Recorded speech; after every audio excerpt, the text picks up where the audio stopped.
우리는 이제 하나님의 성품에 대해서 올해 계속적으로 배우고 있습니다. 거룩에 대해서 배웠죠. 거룩에 대해서 배우고 이제 순결에 대해서 이야기를 해보려고 해요. 어, 우리가 순결이다라고 하는 단어, 순결이란 단어를 떠올리면 또 하나 떠오르는 단어가 있을 것 같아요. 뭐냐면 뭐 혼전순결이라는 단어도 떠오를 것 같고, 그리고 이제 결혼한 사이에서 이제 외도하는 이런 모습들을 보면서 순결해야 된다, 뭐 이런 생각도 들기도 하죠. 결혼 관계에 대해서 잠깐 얘기를 하고 싶은데, 신랑과 신부에게 있어서는 가장 중요한 약속이 있죠. 무슨 약속이겠죠? 신랑과 신부 서로에 대한 중요한 약속. 어떤 약속일까요? 네? 그거예요. 서로가 서로만을 사랑하겠다라고 하는 약속이겠죠. 그렇죠? 신랑은 오직 신부만을 사랑하겠다라고 하는 약속, 그리고 신부는 오직 신랑만을 사랑하겠다라고 하는 약속이 굉장히 중요합니다. 이것을 지키느냐, 지키지 못하느냐에 따라서 이 부부 생활이, 이 가정이 온전하게 잘 이루어지느냐 아니면 깨지게 되느냐의 상황에 놓여지게 되겠죠. 성경에서도 하나님과 사람 사이를 종종 어떻게 표현하기도 하냐면 신랑과 신부의 관계, 혼인 관계로도 표현하기도 해요. 성경을 한번 보시면 이사야서는 마치 청년이 처녀와 결혼한 같이 내 아들들이 너를 취하겠고 신랑이 신부를 기뻐한 같이 내 하나님이 너를 기뻐하시리라 라고 이야기를 하고, 예레미야를 보시면 가서 예루살렘의 귀에 외칠지니라 여호와께서 이와 같이 말씀하시기를 내가 너를 위하여 내 청년의 때의 인애와 내 신혼의 때의 사랑을 기억하노니 곧 씨 뿌리지 못하는 땅 그 광야에서 나를 따랐음이니라 라고 하나님께서 이스라엘 백성들을 향해서 말씀하실 때 마치 부부의 관계에 있어서 너와 나는 결혼한 상태야, 신혼의 때야 라고 하는 뉘앙스를 계속적으로 주신다는 거죠. 부부 관계에서 가장 중요한 약속, 사랑의 대상을 여럿으로 두는 게 아니라 오직 당신으로만, 오직 내 앞에 있는 신랑에게만, 신부에게만 두겠다라고 하는 이 언약의 약속은 매우 중요하죠. 사람과 사이에서도. 그런데 하나님과 사람의 사이에서도 이 약속은 매우 중요해요. 하나님은 사람을 창조하시고 사람에게 계속적으로 일러주신 게 뭐냐면 나는 언제나 너만 바라보고 너만 사랑하고 너와 함께 할 거야를 말씀을 하셔요. 그러면서 동일하게 우리들에게 요구하시는 것 또한 무엇이냐면 내가 너를 사랑한 것 같이 너희도 나를 사랑해야 해. 나만 바라볼 수 있고 나와만 함께 해야 해 라는 것을 우리들에게 요구하신다는 거죠. 서로만을 바라보면서 사랑을 지켜가는 것을 순결이라고 이야기할 수 있습니다. 그리고 오늘 우리가 살펴보는 에스겔이라고 하는 책은 다양한 내용들이 있지만 몇 가지 주제가 있지만 심판과 소망의 메시지를 담고 있어요. 에스겔서는.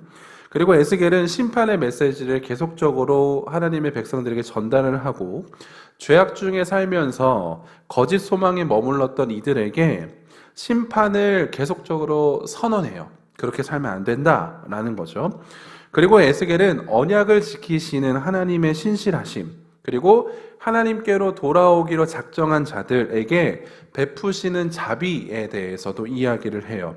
그래서 에스겔서를 살펴보면 심판의 내용의 메시지도 있지만 회복의 메시지, 소망의 메시지 또한 우리들에게 허락하여 주신다는 거죠. 오늘 우리가 읽은 부분은 하나님께서 우리를 회복하시겠다.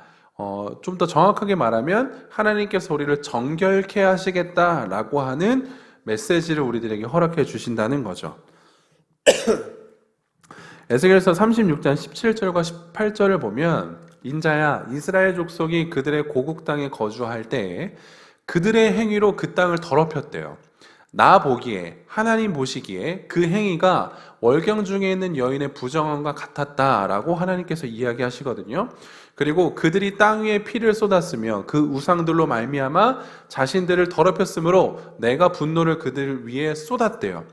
하나님께서 이스라엘 백성들에게 말씀하시기를 너희들은 정말 부정하다라고 이야기를 하시는 거예요. 왜죠? 나는 너희들만 바라보고 너희들만 사랑하는데 이스라엘 백성들은 하나님만을 사랑한 게 아니라 하나님도 사랑하고 다른 우상들도 사랑하는 순결하지 못한 모습을 보여주었기 때문에 하나님은 그곳에 분노하시고 진노하신다라는 거죠. 이스라엘 백성들은 순결을 잃었어요. 순결을 버려버렸다는 거죠. 그렇기 때문에 하나님께서는 그들에게 반드시 분노를, 진노를 쏟아내셔야 돼요.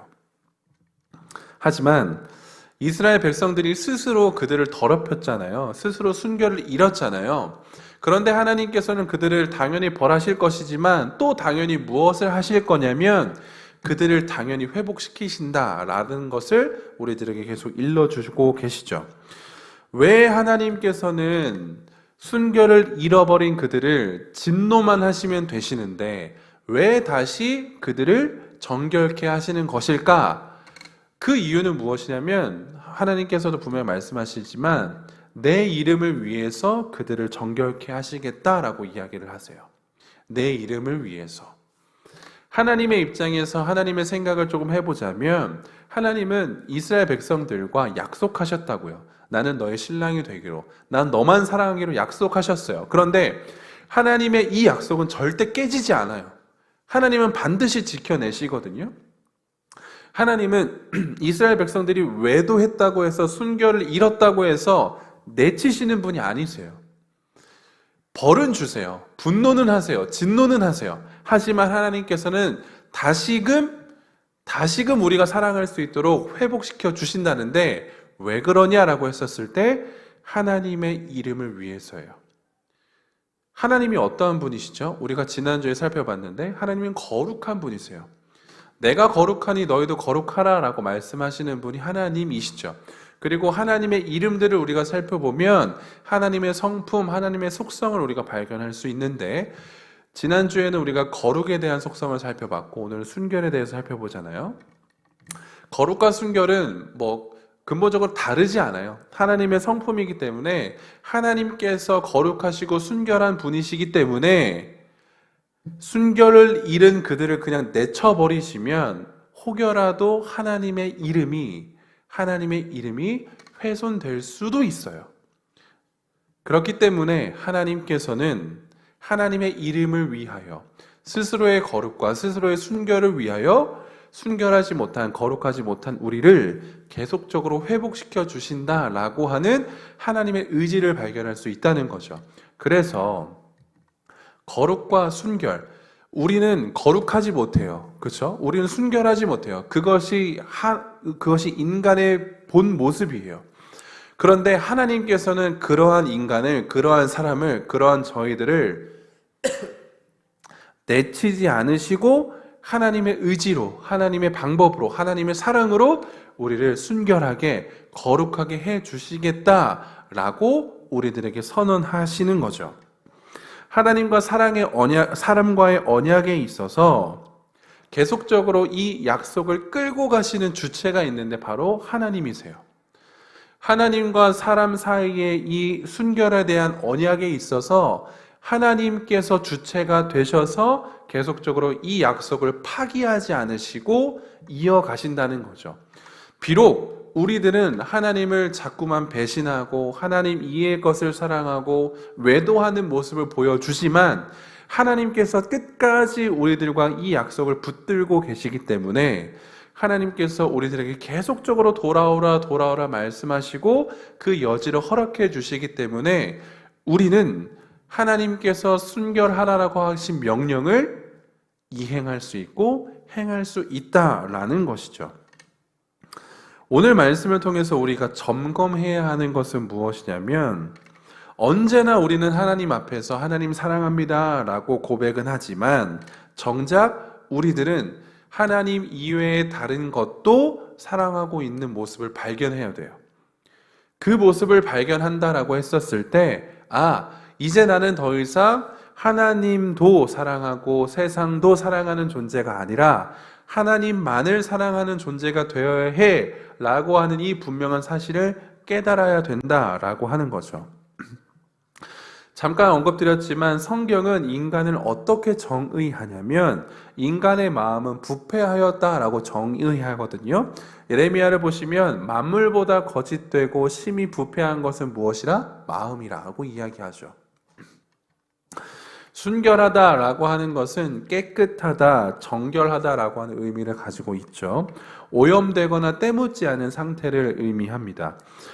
우리들의 마음이 부패하였다라고 하는 것은 우리가 순결하지 않다는 것과 동일하겠죠. 정결하지 않다는 것과 동일해요. 그러면 우리가 순결하지 않은 이유는 뭐죠? 우리들의 마음이 부패한 이유는 뭐죠? 우리가 정결하지 않은 이유는 뭐죠? 잘 아는 것처럼 우리는 죄인이기 때문이에요. 죄가 우리 가운데 있기 때문에 우리는 부패한 마음, 정결하지 못한 마음을 갖고 있다는 거죠. 그래서 이 죄에 대한 문제를 해결하지 않으면 우리는 결코 정결한 마음으로, 순결한 마음으로 살아갈 수가 없다라는 거예요.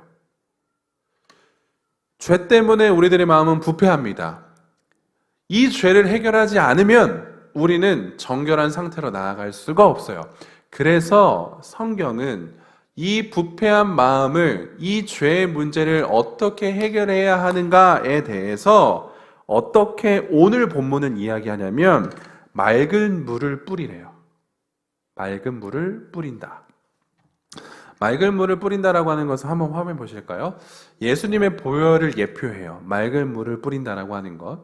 정결의식, 새로운 영, 즉 하나님의 영을 우리에게 두어 우리를 새롭게 하시고 우리의 마음 상태를 바꿔 하나님의 말씀을 지키게 하는 것이 맑은 물을 뿌린다라고 하는 행위거든요.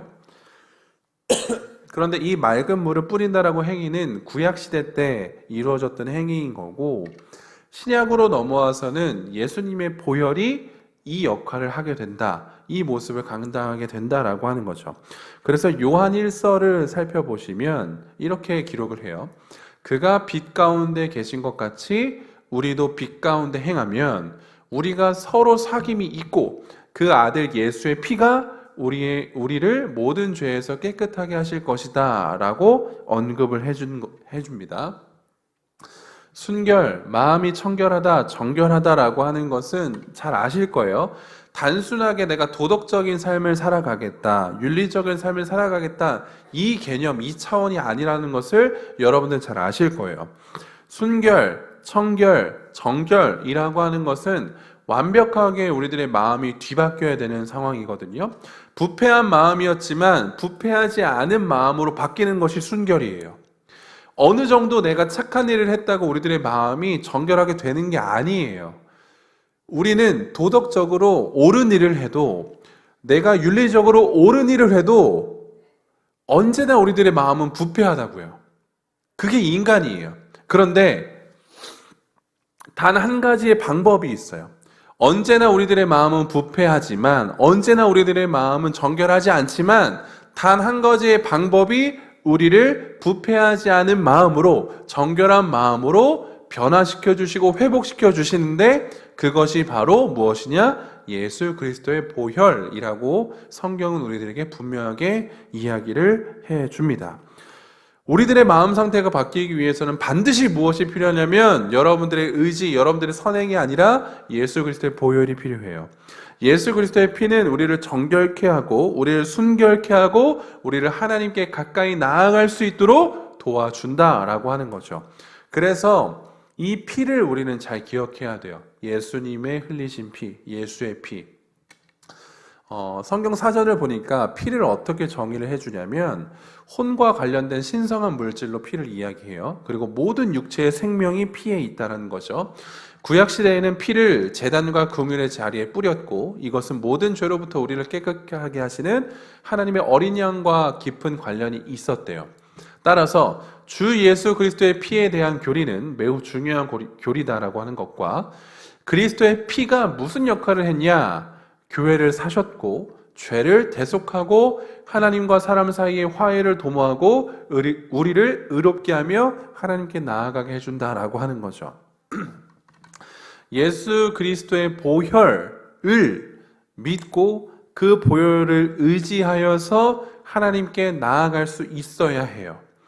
예수의 그 피가 우리를 정결케 하고 순결하게 한다라고 하는 것을 우리는 말씀을 통해서 아멘으로 순종할 수 있어야 되고 믿음으로 나아갈 수 있어야 한다라고 하는 겁니다. 오늘 말씀에서도 분명하게 이야기해 주신 게 무엇이냐면 맑은 물을 뿌리는 주체가 사람이 아니에요. 제사장이 아니에요. 제사장이 와서 죄인들에게 맑은 물을 뿌리는 게 아니라 하나님께서 뿌리시겠다. 하나님께서 주체가 되어서 맑은 물을 뿌리시겠다라고 이야기를 해 주시는 걸 보면 정결, 순결이라고 하는 것은 인간의 어떤 영역으로 감당할 수 있는 것이 아니라 오직 하나님으로부터만 주어지는 거예요. 그래서 하나님은 우리를 정결케 하시기 위해 이 땅에 오셨고 이 땅에 오신 그 하나님의 아들 예수는 십자가에서 죽으셔서 피를 쏟으셨죠. 이 피의 쏟음이 있어야지만 우리가 정결케 되기 때문에 하나님은 그것을 감당하셨다라고 하는 것을 우리는 알아야 합니다. 그리고 하나님께서는 오늘 본문에서 또 무슨 말씀하시냐면 새 영을 너희 마음속에 둔다라고 말씀을 하셨죠. 그리고 이 영이 하는 역할이 무엇이냐면 부드러운 마음을 우리들에게 주고 하나님의 율례와 규례를 지켜 행하게 하는 역할을 한다라고 말씀을 해주세요. 이 새 영이 누군지는 여러분들 잘 아실 거예요. 그렇죠? 에스겔서에서 말씀하고 예언한 이 새 영은 신약시대에 무엇으로 주어졌죠? 우리들에게? 성령님으로 우리들에게 주어졌죠. 그래서 성령님이 우리 가운데 내주하셔서 무엇을 하시냐면 하나님의 말씀을 깨닫게 하고 그 하나님의 말씀대로 우리가 살아갈 수 있도록 계속적으로 우리를 중보해 주시고 도와주신다라고 하는 것을 우리는 잘 알고 있죠. 마태복음 5장 8절을 보면 마음이 청결한 자는 복이 있나니 그들이 하나님을 볼 것이미요 라는 말씀이 있어요. 그러니까 오늘 이 순결을 얘기하면서 원래는 두 말씀 구절이 있었어요. 마태복음 이 말씀과 에스겔서 이 말씀이 있었는데 마음이 청결한 자는 복이 있대요. 그들이 하나님을 볼 것이며 마태복음은 5장부터 8장까지는 어떠한 내용이냐면 예수님께서 제자들 앞에서 산에서 제자들 앞에서 말씀하시는 산상수훈이라는 말씀이 쭉 펼쳐지거든요. 이 산상수훈의 주제는 무엇이냐면 하나님 나라 천국이에요. 하나님 나라 천국. 그러면 예수님께서 그 서두에 말씀하시는 8가지의 복에 대해서 이야기를 하시는데 그 중에 6번째가 마음이 청결한 자는 하나님을 볼 것이다 라고 이야기하거든요. 조금 더 풀어서 이야기하면 마음이 청결한 자, 마음이 정결한 자, 순결한 자는 하나님 나라에 들어갈 수 있다라는 것을 가장 먼저 우리들에게 알려주신다는 것이죠. 그래서 예수님께서 말씀하시는 이 마음이 청결한 자는 곧 순결한 자라고 이야기할 수 있는데 하나님을 우선순위에 두고 하나님을 따라가는 이 사람들에게 주어진 복이 무엇이냐면 마음이 정결하게 되는 것, 순결하게 되는 것은 물론이거니와 또 다른 복이 무엇이냐면 하나님 나라에 들어갈 수 있는 너무나도 놀라운 복이 우리들에게 주어졌다라고 하는 거죠. 주의 보혈로 씻기심을 받은 것 또한 감사한데 성령의 인도하심을 따라서 살아가게 된다라고 했었을 때 우리들에게 무엇이 주어지냐? 하나님 나라, 천국이 우리들에게 주어졌다라고 하는 거예요. 그만큼 마음이 청결하는 것, 순결한 것이 굉장히 중요하다라는 것을 우리들에게 계속적으로 일러주고 있다라고 하는 거죠. 하나님께서는 우리가 순결하도록 그 애쓰심과 의지를 먼저 보여주셨어요. 우리들이 순결하게 되는 이유는 하나님께서 그것을 원하셨고 그렇게 해주셨기 때문에 우리가 순결한 상태로 되돌아갈 수 있는 거거든요. 그렇다고 한다면 여기에서 머물러서 있는 것이 아니라 반드시 순결하게 된 우리들에게는 또 다른 소명과 사명, 행해야 할 것들이 우리에게 주어졌어요. 늘상 우리는 말씀을 받으면서 늘 생각해야 되는 게 무엇이냐면 하나님께서 우리들에게 주어주신 것, 하나님의 의지로, 하나님의 사랑으로, 하나님의 열심으로 우리들에게 주신 것, 그것을 생각하면서 동시에 그것을 어떻게 살아내야 하는가에 대해서도 우리는 반드시 생각해야 돼요. 그래서 늘상 믿음과 행함은 같이 가야 해요. 그래서 지금 이제부터는 우리는 행함에 대해서 순결함을 받았다면, 우리가 순결하게 되었다라고 한다면 우리는 어떻게 행해야 하는가, 대해 우리는 더욱더 초점을 맞추면서 살아가야 한다는 거죠. 그래서 베드로전서 1장 22절은 어떻게 이야기하냐면 너희가 진리를 순종함으로 너희 영혼을 깨끗하게 해요. 먼저는 순종이에요. 순종.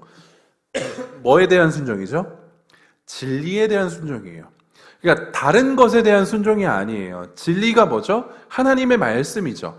하나님의 말씀에 대한 순종이 가장 먼저 우리들의 삶의 변화로 일어나야 돼요.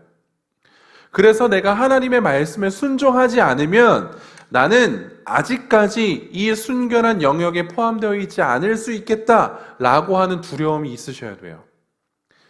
하나님의 말씀, 진리를 순종하는 것이 순결하게 된 자의 행함, 모습이 이것을 우리는 잘 알아야 돼요. 자, 그리고 그 진리를 순종함으로 너희 영혼을 깨끗하게 하여 거짓이 없이 형제를 사랑하게 이르렀대요. 두 번째가 있죠. 뭐죠? 형제를 사랑하는 것. 이것이 순결함을 받은 자의 변화된 모습이다라고 하는 겁니다.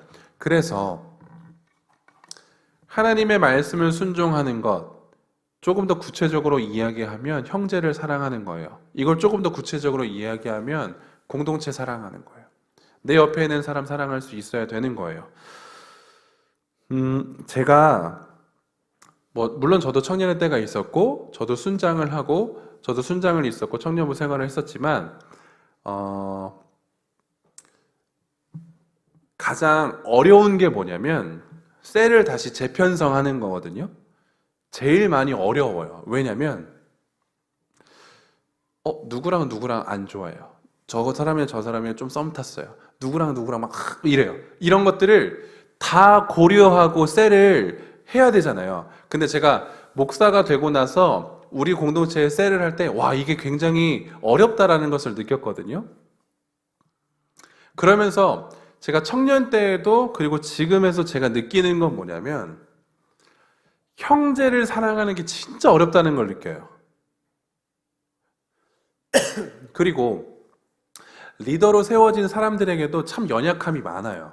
물론 저도 연약합니다. 그래서 혹시 여러분도 한번 생각해 보세요. 여러분들이 만약에 리더가 됐어요. 근데 여러분들의 치부를 알고 있는 사람이 여러분들의 셀원이 되면 좋겠어요? 아니죠. 여러분들이랑 다투었던 누군가가 여러분들의 셀원이 되면 좋겠어요? 아니죠. 그런 것도 리더들도 막 얘기해요. 목사님, 강도사님, 전사님, 사실은부터 끝났어요. 사실은. 네, 그건 뭐죠? 뭔가 있다. 다 들어요. 그럼 좀 고민해요. 뭘 고민하냐면 어떻게 해야 할까를 굉장히 고민하죠. 그러면서 막 제 마음 가운데도 막 엄청 싸워요. 아니, 리더로서도 그것도 못하나? 먼저 가서 미안하다고 하고 먼저 가서 사과하고 미안합니다, 죄송합니다, 제가 잘하겠습니다, 이렇게도 할 수 있어야 되는 게 리더 아닌가? 라고 생각하지만 저 또한 그걸 잘 못해요. 그래서 남을 또 정죄할 수가 없어요. 그래서 너무 어려워요. 형제를 사랑한다는 거, 나와 어떠한 틀어진 관계에 있는 사람을 사랑한다는 거 굉장히 쉽지 않아요. 말은 할 수 있어요. 야, 그래도 리더로서, 형으로서, 언니로서, 누나로서 네가 해야지. 목사로서 네가 먼저 다가가서 그 관계를 회복시켜야지. 말은 쉽죠. 그게 진짜 어렵다는 걸 저도 잘 알거든요. 그런데 오늘 말씀은 우리들에게 어떠한 질타를 해주냐면 순결한 자는 하나님의 말씀에 순종하는 자고 하나님의 말씀에 순종하는 자는 형제를 사랑할 줄 알아야 된대요. 비단 이건 리더들에게만 주어지는 역할이 아니에요. 주어지는 모습이 아니에요. 우리 공동체 안에서 굉장히 빈번하게 일어나는 일을 이야기해 주는 거예요. 누군가가 껄끄러워서 공동체에 나오지 못하고, 누군가가 껄끄러워서 그 사람과 이야기하지 못하고, 누군가가 껄끄러워서 내가 이 셀에 들어가는 게 어려워. 우리 교회는 없었으면 좋겠지만 아니요, 우리 교회도 있는 현실이에요. 모든 교회 공동체에는 그게 다 있어요. 근데 이걸 어떻게 해결하느냐가 더 중요하겠죠. 이런 모습은 다 있다고요. 전국 모든 교회에 다 있어요. 없는 교회 없습니다. 다 있어요. 그렇다라고 한다면 우리는 어떻게 할까요? 남들 다 있으니까, 다른 교회도 다 있는 거니까 쉬쉬할까요? 무시할까요? 그냥 지나갈까요? 아니요. 그렇게 할 수는 없어요. 왜냐? 하나님의 말씀이 눈 감고 넘어가라가 아니거든요. 하나님의 말씀에 순종해라. 형제를 사랑해라. 라고 하는 명령이기 때문에 우린 그 명령을 지켜가야 돼요. 그러면 어떻게 해야 될까요? 내가 먼저 다가갈 수 있도록 여러분들 기도하셔야 돼요. 셀장들이여, 잘 들으소서. 여러분들의 마음에 맞지 않는 셀원들이 있다면 감사함으로 그들을 위해 기도하십시오.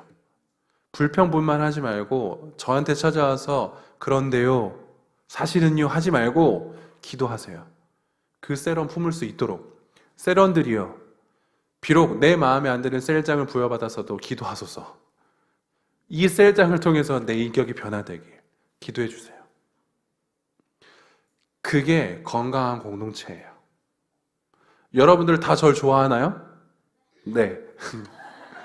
다 좋아하지 않아요. 여러분들 다 절 좋아할 수는 없어요. 그런데 조금 더 건강한 공동체는 무엇이냐면, 저 앞에 있는 목사를 내가 사랑할 수 있도록, 저 앞에 있는 교역자를 내가 조금 더 사랑할 수 있도록 기도할 수 있다라고 한다면 그건 건강한 공동체예요. 저도 여러분들을 다 사랑하지 않아요. 저도 사람이기 때문에 그래요.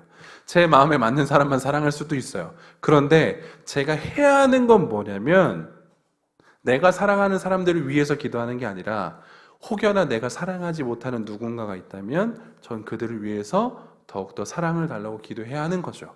왜죠? 그게 순결한 공동체의 모습이거든요. 저는 우리 공동체가 그런 순결한 공동체가 됐으면 좋겠어요. 하나님께서 순결하라 말씀하셨고 우리들에게 순결을 요구하셨고 순결을 허락해 주신다면 그에 걸맞게 살아가야 되는 것이 우리들에게 주어진 역할입니다.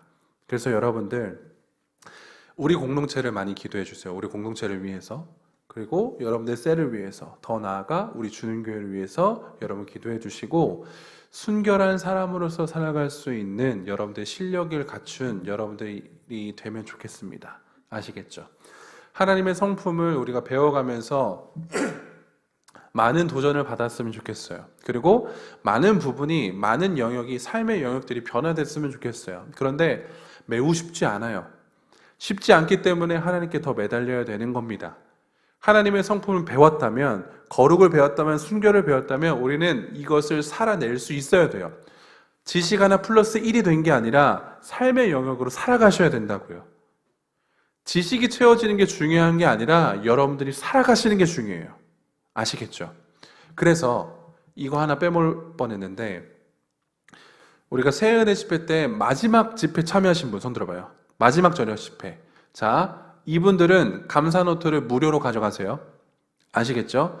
그리고 집회 참석하지 못하신 분들은 감사 노트를 2,000원 주고 사셔야 돼요. 그리고 이걸 할 거예요. 무엇을 할 거냐면, 다음 주부터 셀장들 잘 들어주세요. 다음 주부터 여러분들 감사 노트를 꼭 가지고 오셔서 아이스 브레이크 하는 그 시간에 감사를 나누세요. 이번 한 주는 무엇을 감사했는지. 아시겠죠? 이 말은 무엇이다? 여러분들이 거룩한 성품을 배웠어요. 거룩하게 살기 위해서, 순결하게 살기 위해서 여러분들은 애쓰실 거예요. 그 과정 중에 하나, 그 행함 중에 하나가 감사 노트 쓰는 거예요. 전 교인이 다 써요. 여러분들도 참여하셔야 돼요. 아시겠죠? 그래서 다음 주는 셀 모임이 없어요. 왜냐? 다음 주는 오예배가 없거든요. 그 다음 주부터 셀 모임을 본격적으로 시작하게 되면 가장 먼저 해야 되는 게 무엇이냐? 감사노트 펴서 월요일 제 감사는 이거였어요. 그래? 너는 화요일 어떤 감사였어요? 수요일 어떤 감사였어요? 이 감사를 나누고 우리가 셀 모임 시작할 거예요. 아시겠죠? 그래서 여러분들 돌아가실 때 참석하신 분들은 무료로 감사노트 가져가시고, 참석 못하신 분들은 2,000원을 들고 교역자실로 가셔서 감사노트를 사시면 됩니다. 아시겠죠? 감사하는 습관을 가지는 게 거룩으로, 순결로 나아가는 첫 번째 발걸음이다라는 생각을 가지시고 행함으로 여러분들이 감사를 적으시는 여러분들이 되면 좋겠습니다.